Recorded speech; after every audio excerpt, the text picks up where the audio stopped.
ఒక ఊర్లో అనిత అనే అమ్మాయి ఉండేది. ఆ అమ్మాయి రోజూ ఒక ఆవును పట్టుకొని అడవికి వెళ్ళేది. అక్కడ అవును మేతకు వదిలి, ఆ అమ్మాయి అడవి పూలు కోసుకునేది. ఆ అమ్మాయి దినచర్య అలా కొనసాగేది.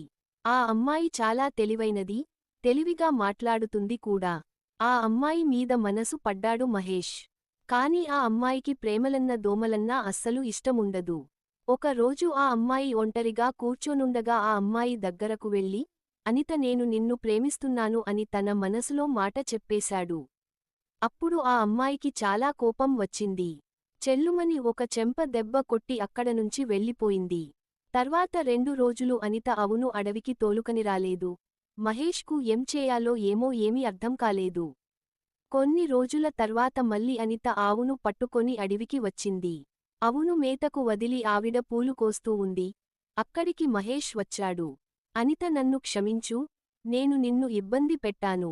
ఇంకెప్పుడు నా లిమిట్స్ దాటి నీతో అలా ప్రవర్తించాను. నా లిమిట్స్ లో నేనుంటాను. ఐ ఆమ్ సారీ అని అన్నాడు. అప్పుడు అనిత దగ్గరకొచ్చి చూడు మహేష్ నువ్వు చాలా మంచివాడివి, నిన్ను ఇష్టపడనివారంటూ ఎవరు ఉండరు, అంత మంచి మనిషివి నువ్వు. నువ్వంటే నాకు చాలా ఇష్టం, కాని నువ్వు దాన్ని ప్రేమగా భావించకుండా, స్నేహంగా ఉండొచ్చు కదా. ఇక నుండి మనం బెస్ట్ ఫ్రెండ్స్ ఓకే అని అనిత అన్నది. సరే అని మహేష్ అన్నాడు. అలా వారు ఆ అడవిలో స్వేచ్ఛగా సంచరిస్తూ ఉండేవారు. ఒక రోజు అనిత అడవిలో ఒంటరిగా కూర్చొని ఏడుస్తూ ఉంది.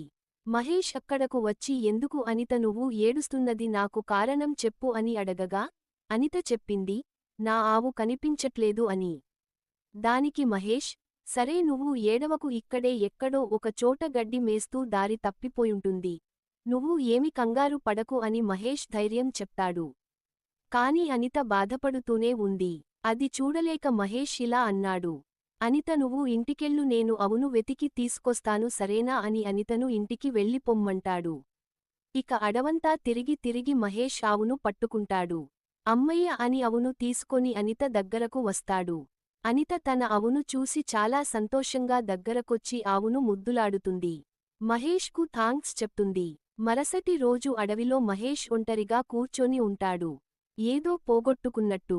అది అనిత గమనించి, ఎందుకు నువ్వు అలా ఉన్నావ్ మహేష్ అని అడుగుతుంది. దానికి మహేష్, కాదు అనిత నువ్వు కాసేపు ఆవు కనిపించకపోయేసరికి అంత బాధపడ్డవే. మరి నేను నిన్ను ప్రేమిస్తున్నానే. ఒకవేళ నీకు రేపోమాపో పెళ్లి అయ్యి నువ్వు మీ అత్తవారి ఇంటికి వెళ్ళిపోతే, నేను ఏమైపోతాను అని ఆలోచిస్తున్నాను అని అన్నాడు. ఆ మాటకు అనితకు ఏం చెప్పాలో అర్థం కాక మౌనంగా ఉండిపోయింది. మరసటి రోజు మహేష్ ఒక చోట